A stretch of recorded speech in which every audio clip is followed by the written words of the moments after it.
Discourse Point with Samson Omotosho.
Well, good morning, Nigerians. Good morning, Oyo State. Good morning, Ibadan. It's good to know that you are all there.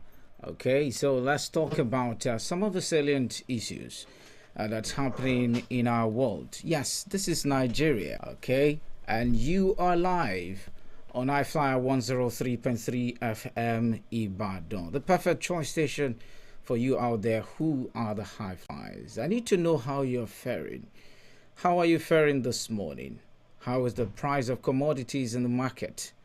What are you feeling like? What's the inflation? How is it hitting you? Yes, it's biting hard on everyone, including myself. I can tell you for a fact that it's biting on everyone. But then something happened last. It's about the Orosaye's report on the MDA's merger. We need to look at that report. A lot of people are saying that, yes, let's implement the report already. The president of Nigeria has called for the implementation of that particular report by Orosaye. And right now, some people are saying, no, it's outdated already. What do you think concerning it? And President Bola Tinubu recently directed the implementation of the report targeted at restructuring federal government parastatals grapples with a biting economy. Human rights lawyer Femi Falana had also questioned the implementation of the report, saying it's an outdated report and would not reduce the cost of governance. Also, the House of Representatives has also called on the government to review similar sentiments as Falana. And since the Goodluck Jonathan administration produced a white paper of the Steve Orosai report in 2014, the federal government has created more ministries, departments, and agencies. Whereas the report recommended the reduction of 263 agencies, the number of ministries, departments, and agencies has increased to 1,316. Even the current administration has increased the number of ministries and created new agencies. It is to that extent the Steve Orosai report is completely outdated. That was what has been said. The Discourse point, and this is I-FLIER 103.3 FM Ibadan. My name is Samson Omotosho. Good morning and welcome on board.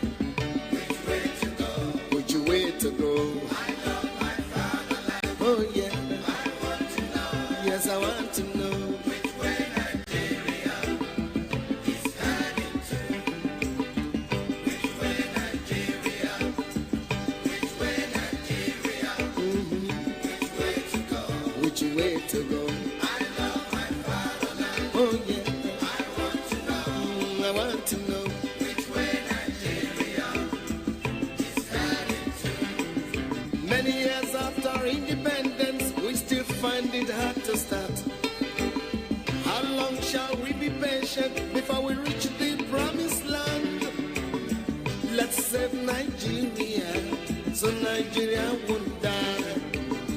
Which way Nigeria? Which way Nigeria? Tell me which way to go. I love my fatherland. Oh yeah, I want to know. Yes, I want to know. Which way Nigeria is heading to. Every little thing that goes wrong, we start to blame the government. We know everything that goes wrong because we are part of the government. Let's save Nigeria so Nigeria won't die. Which way Nigeria? Which way Nigeria? Tell me which way to go. Which way to go? I love my fatherland. Oh yeah, I want to know. Want to know.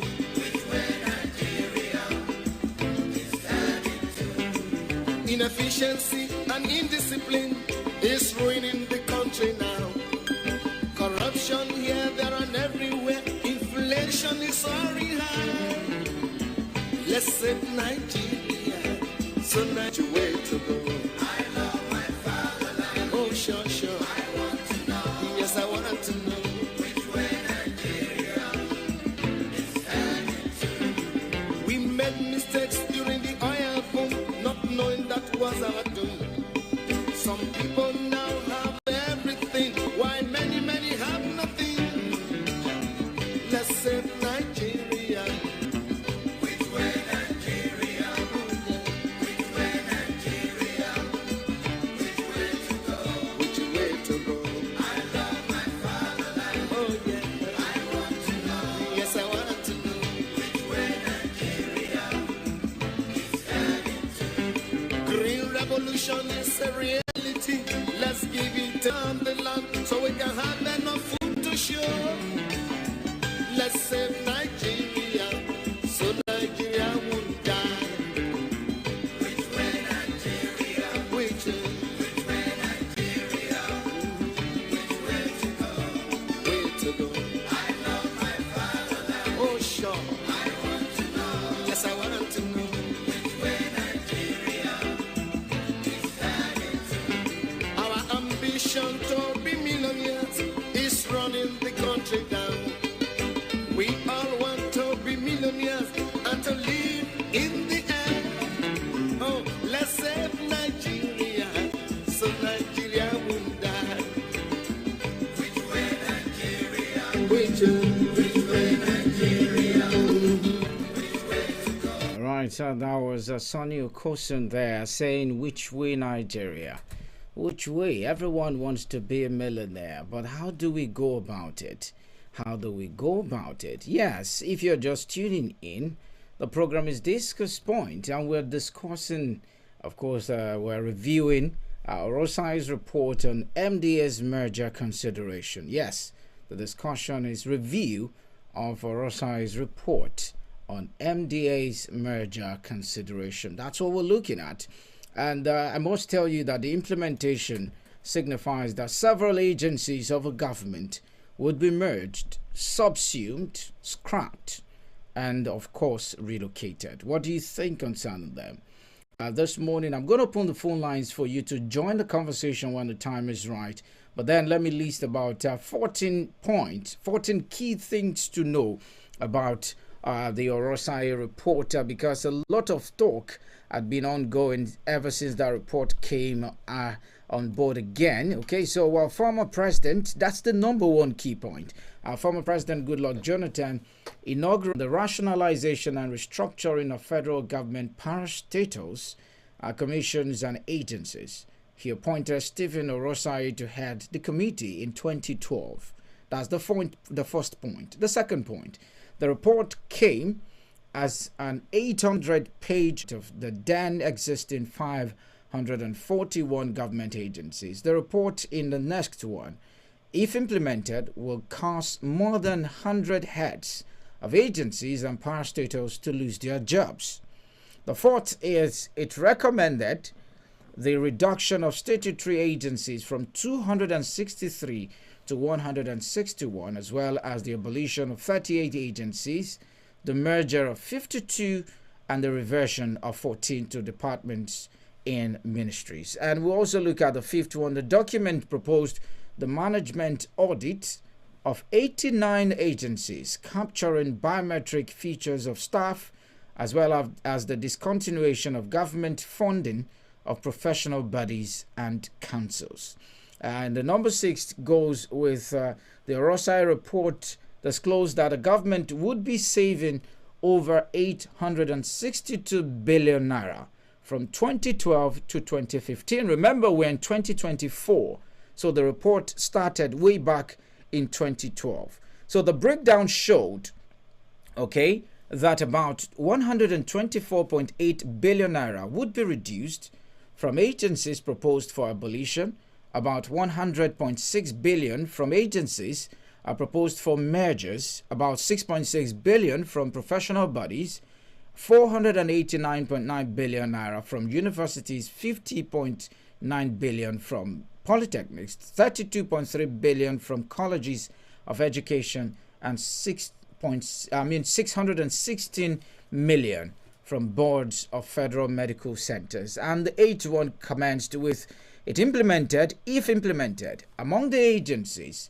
that may be affected are the Economic and Financial Crimes Commission, Independent Corrupt Practices and Other Related Offenses Commission, that's ICPC, EFCC, and Federal Safety Corps, FRSC, the Nigerian Communications Satellite Limited, the Nigerian Broadcasting Commission, NBC, and the Nigerian Communications Commission, NCC, in the area of frequency allocation, the Universal Basic Education Commission, otherwise known as UBEC, and of course Nomadic Education Commission, NEC, and National Mass Literacy Commission, and performing overlapping functions and should be brought under one body.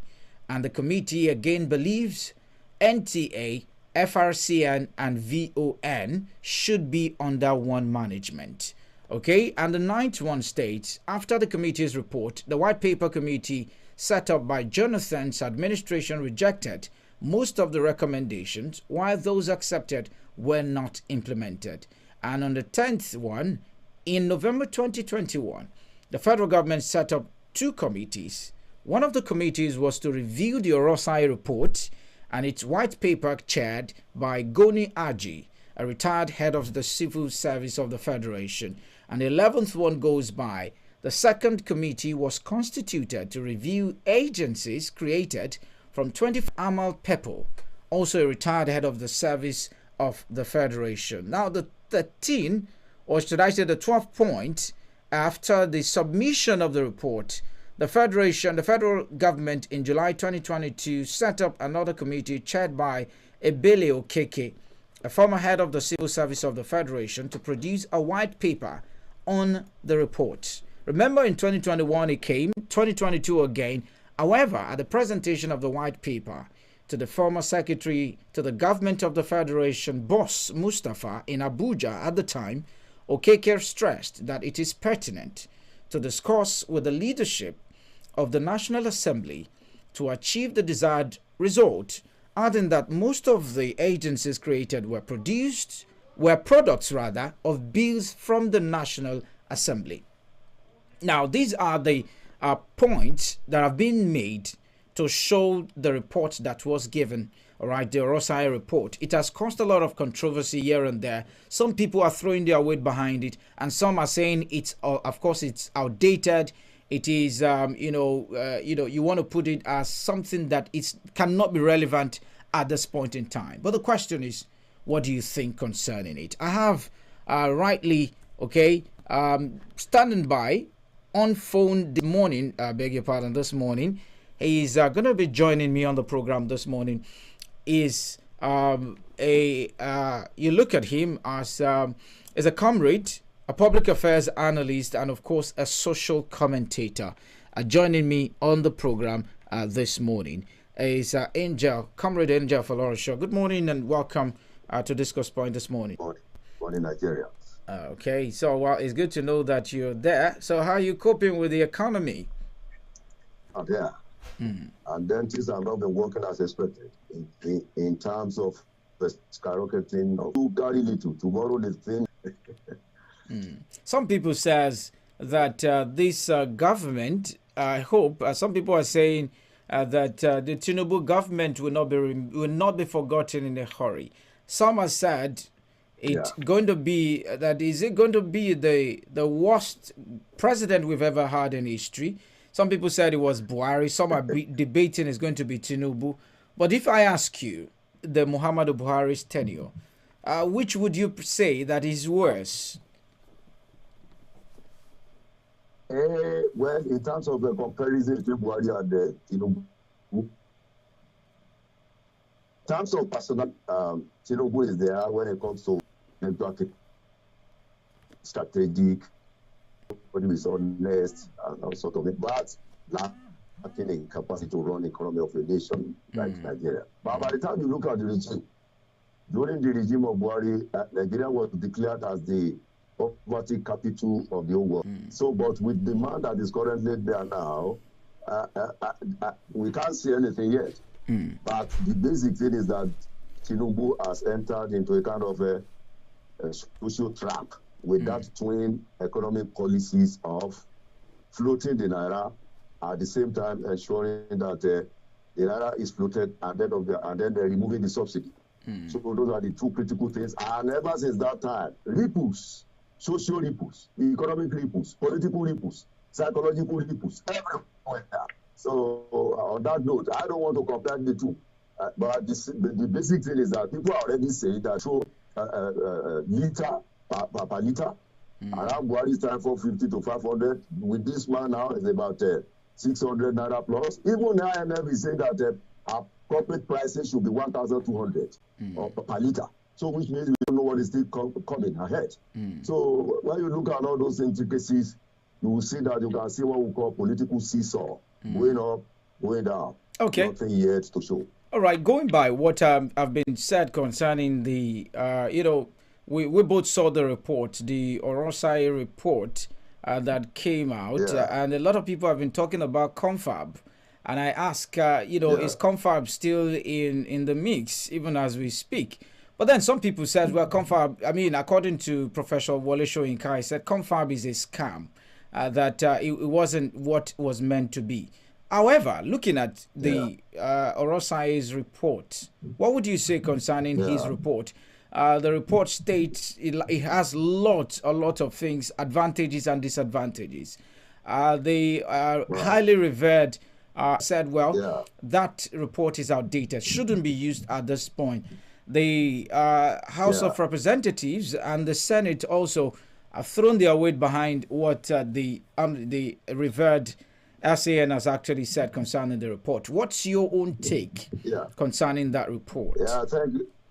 Thank you very much. The 103-page Ronsai report concerning margin of some MDAs, the whole essence is to ensure that they have lean government, that is cost-effective governance, so that they can reduce the means of spending money over parastatals, ministries, departments, and agencies. And that thing came on board about 12 years ago under the leadership of Jonathan. And by the time you look at 12 years of this time, you will have seen that so many things will have happened. Yes. And the implication of that is a partly we can say the thing is going down the drain of obsolete. And then some of the things needs to be updated. And some of the things that will be updated we need to touch again. Then you look at the digitization, you look at digital world, you look at the speed. Then you still see multiplications of ministries, departments, and agencies, even under Tinubu, that is about saying he wants to use the Ronsai report. But during Buhari time, Buhari brought white paper from it, but he did not implement it. Then pushed to Tinubu now. And then, first of all, Jonathan brought a white paper. Buhari brought his own white paper concerning the implementation, but never to be done. Let's talk about the white paper. Let's talk about the white paper. So, what is the white paper all about? Nigerians would like to know. Yeah, the white paper is talking about the issue of maybe they have about 1,000 ministries, married with parastatal, married with agencies and departments. So they are thinking about maybe reducing it to about 500. And then by the time they merge the thing, so they wanted to, white paper will have made that after a report, whatever decision that will be taken will be implementable. That's white paper. Okay. So, which means from that white paper level, you move to implementation, which means that you will have been gazetted. And then, which means it can be acted upon. And then after that one, several things will be done in terms of maybe trying to legislate, maybe to revoke some laws. Should have been official then. Certain things are done. Yeah, it will have been official. And then the National Assembly, if there's need for them to revoke certain laws or the administrative laws, so all those things will now be done. So when you now come to that one, for example, look at the issue of ICPC and EFCC. It's been suggested in the white paper that the two should be merged. Actually, if you want to look at it, that one is still relevant. I don't see any reason why the EFCC at the same time ICPC fight. They are all anti-graft bodies. They can form into one. And then by the time they form into one, rationalization comes in, which means some people will lose their job. For example, you won't have two chairmen there. You just have one. And then look at the issue of university taken to, is it due? In the Duguri University of the Army or something. Some are it's been suggested that that one should be merged with NDA, that's the Nigeria Defense Academy. But Professor Zulum, the governor of Borno State, is saying no, that they should please leave that university there. So and other things like that one. There's some ministries and the type of what we call duplicitous activities, that is, they are duplicating, doing what another one is doing, which one thing that somebody can do, then another person is doing. So which means you just be draining the financial status of the country, and then you'll be wasting money, and then there'll be redundancy, and then there will be inefficiencies married with ineffectiveness. And the republic will still be in for it. The money that should have been used for the hospital, for education, for roads and some other things, will just be swallowed by some people who are not contributing the thing to the development of the economy. So those are the reasons that they are thinking that some of those things should be merged and so on and so forth. Okay. But I don't know to what extent they were able to get that one, because if you say you want to merge, if it is not for efficiency, then what are you bringing about the people, the real workers? Are you going to change their mentality of corruption, mentality of embezzlement, mentality of a lack of unity? Are you going to change those things? So that's it. If you like, collapse all Nigeria to the one. If we still carry this attitude, we are going nowhere. Okay, let's look at it. Let's look at it. You know, there are a lot of, many people who has talked about this and said, well, many people will lose their job should some of these agencies ministries and, of course, departments are collapsed together in one. And looking at that, because the president has asked the implementation of Orosai's report.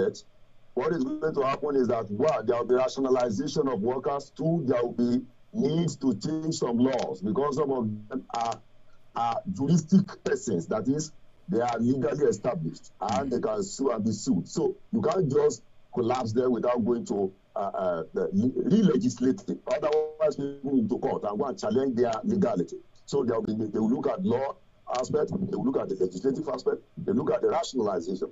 So people definitely will have to go. Those that are nearing maybe retirement will just be phased out. And then government will need to get ready to pay them all their benefits. It's not a question of asking me to leave and then you don't give me need to prepare for that one. And that one will scale up by way of raising the money to pay those that will be laid off later. Then, of course, then there will be what they call skilling, reskilling, de-skilling and reskilling. Reskilling in the sense that those that are collapsed, they will need to go and reskill. And that's why right now they are telling most workers, go and learn other things because anything can happen anytime. So operation get two skills. If one is not working, the other one will be working. Otherwise, the person will be in total problems. So reskilling and skilling, all these things will come into their skill set. So they will need to look at that one too, as regards the issue of skills and then making sure that things will work. So in a nutshell, there will be increase in a kind of how to get the emolument, the benefits, those that will be has to go. Then two, there will be need to get for legislation. You will recall that the House of Representatives has set up what they call the 23-person panel to look into it, because whether the thing can still be validated or not. So these are the issues. And then, of course, the social cost. Those that have been earning money before now, they will go back home empty-handed. There won't be anything to take home again because salary will have been, taken out of their hands. But if they were paid immediately, they will be able to get whatever that they have realized and then to now reinvest so that it will not be counterproductive. Will these governments implement it? That's another question. Because the government that is talking about implementing the Orosai Committee is having some ministries that are needless. Why should you go and create Ministry of Creative something, Ministry of Economy? What's the meaning of that one? Things that are just the department in one other ministry. Why should you create a Ministry of Humanitarian Affairs that used to be under Osibajo as the VC, Vice President at that time? So you can see, although they will say that they are creating job for the people, but job that is just eroding.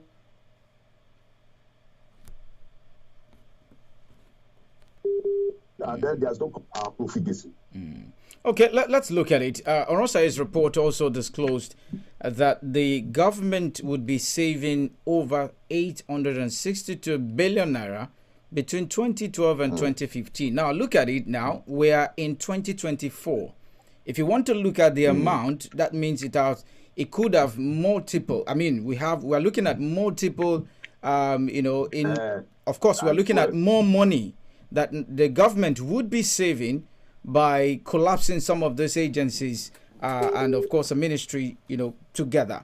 What do you see about that? Is it a way that we should be applied as we speak at the moment? Now, the government will be saving some money. The government will be saving some money. In the first place, why should the thing be deferred to 12 years after? You can see the way Nigeria moves. Nigeria is tending towards being.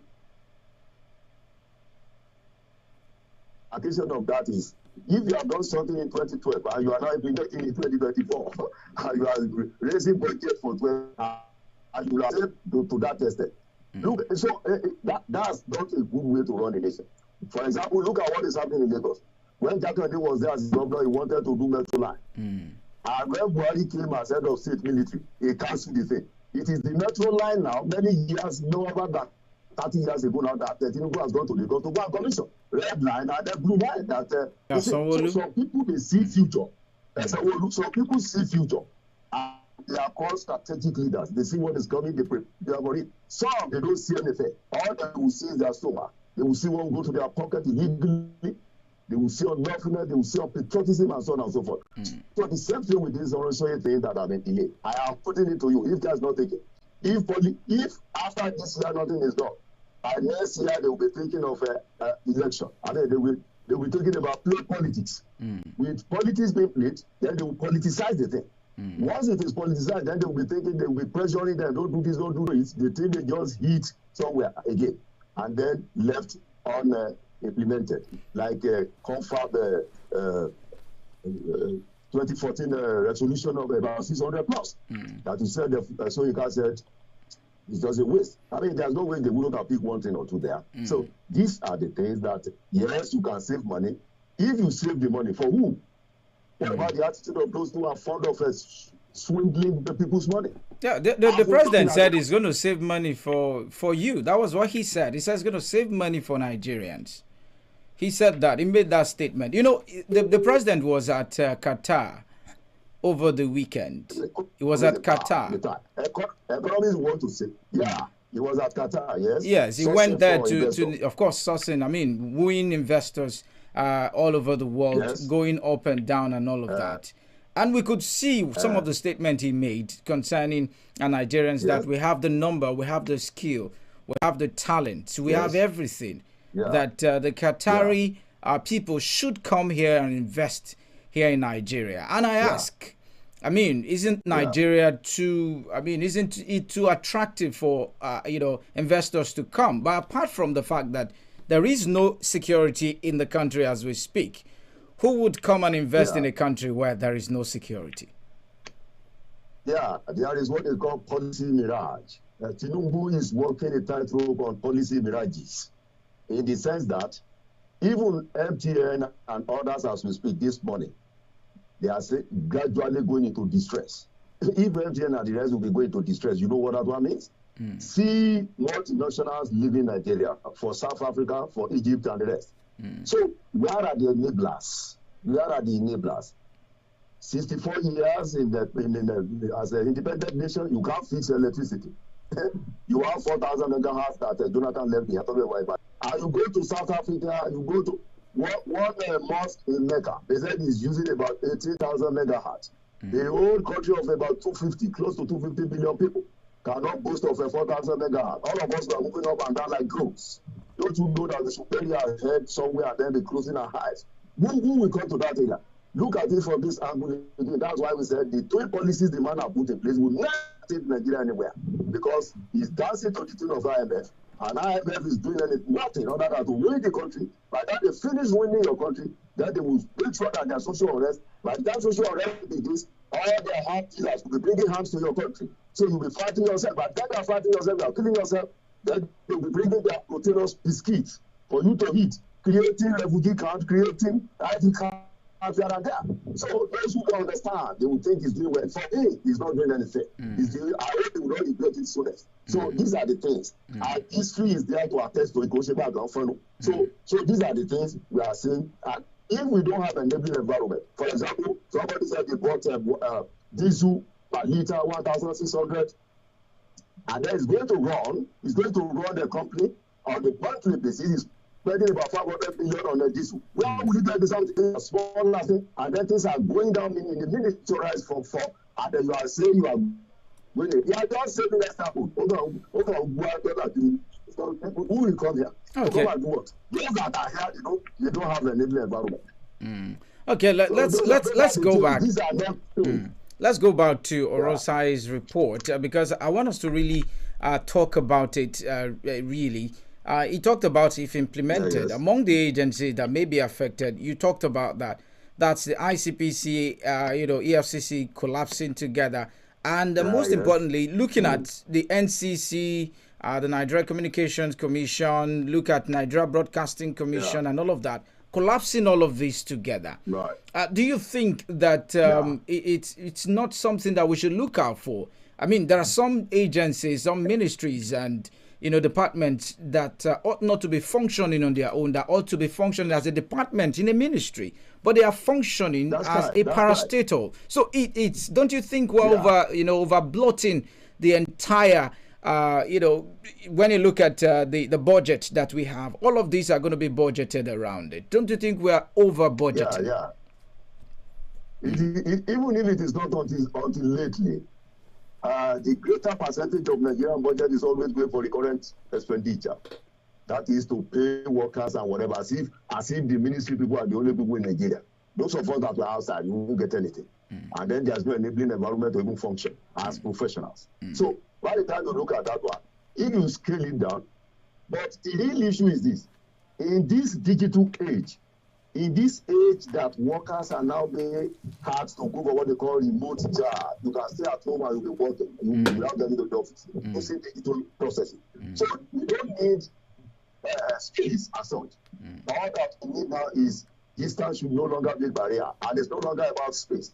Can we communicate? Can we link to our laptop and what have you? So you don't need duplications of works and so on and so forth. So on that note, it's necessary that all those parastatals that are doing similar things will be collapsed. The only thing is that, one, you have to legislate to establish it legally. Two, the workers, those that are not getting job, you take them to where there's lean workers. Those that are overbloated, you show them the way out to go home. And that one has social effect. Okay. So they have to look at it critically. Okay. And then later too, they want to come up with where they will not want their workers to be sacked anyhow. So you should be preparing again for maybe protests. All right. Okay, so let's open the phone lines pretty quickly. I'm sorry, I'm opening the phone lines very late. 0916,000-1033, 0916,000-1033, or 0705-500-1033. You can as well send me a message on WhatsApp, 09054441033. Hello, good morning. Good morning, sir. Good morning, sir. What they should, that man speaking now, what they can do is to reduce their payments, the salary they are earning. If they emerge people and they sack some of them, Oliopo, Nigeria, that if they slash their own salary, cut their own salary, I think the food they are eating is free for them. The food they are eating is free. What they are doing is free. Because that amount they are earning every month, they should slash it down. Okay. Okay, Baba. That is my suggestion. All right, Baba, let me make you understand something. We're not referring to the senators or the House of Representatives. We're referring to ministries, departments, and agencies. Okay, so some of them are like us, who are still, they're Nigerians who are clamoring for increment of salary. They are part of the labor. So it is not the people that you think that we're talking about. But if this costs the high cost of food in Nigeria, kerosene, very high now. Okay. Diesel, everything high now. Okay. And the flamboyant life they are living. Okay. That is what the other country. All right. Thank you. That is what the other country saw. Okay. In Nigeria. That's why they are punishing us. Okay. All right. Thank you, Baba. Baba seemed not to understand our point of discussion this morning. Looking at department, and of course, looking at the ministries, department, and agencies. Some of them are even crying for increment of salary, not even for to reduce their salary, and to say that, okay, so maybe Baba thought we were talking about the senators and others who are politicians, not them, but then the MDAs. Okay, 0916,000-1033 or 0705-500-1033. You can as well send me a WhatsApp message to 0905-444-1033. I'm going to take your comment, your message on WhatsApp if you do not want to speak at the moment. I still have my guest right there online trying to speak to me right now. Okay, let's take this call. Hello, good morning. Hello, good morning. Yeah, good morning. Tolu, you're welcome. Yeah. Very quickly, I also share the same sentiment with Mr. Femi and the House of Rep members that the Oronsai's report, as good as it seems to look, to be reviewed before any implementation. So that it can address the realities of Nigeria of today. We know what is happening in the country now, especially in terms of discouraging job losses. That's it. We can't afford to have with the current imagine our MDAs and agencies together with the same cost. But I don't want it to end like that. Something. It will also affect the workers that are not being paid to our lawmakers and executives. Thank you. Good morning. I do have the best of you. All right. Thank you so much, Tolu, calling from UI. Thank you for your contribution to the program this morning. I'm going to take one more call, and that will be all for today. I'm sorry I'm opening the phone line very late. 0916 1033 or 0705 500 1033. I still have Comrade Angel Falonsho in the, of course, online talking to me right now. Okay, let me take this last call. Hello, good morning. President to slash his money. That's what I'm saying. Okay. The way they are living is too flamboyant. Yeah. Okay. They eat food freely. They live all things. The metal, the cars they are entering, they are earning our money. It is our money they are using for that. So they should slash their own payments, the monthly payment. Okay. That's what. Don't close any EFCC and EICPC. They should match together. All right. Thank you. Okay, point made, and of course, our time has been fast spent. I want to get the pattern shot from my guest this morning. Comrade, we've been talking about the implementation. The president has asked the implementation. The 13-man committee have been set up to look into it thoroughly and see if it can be implemented at this point.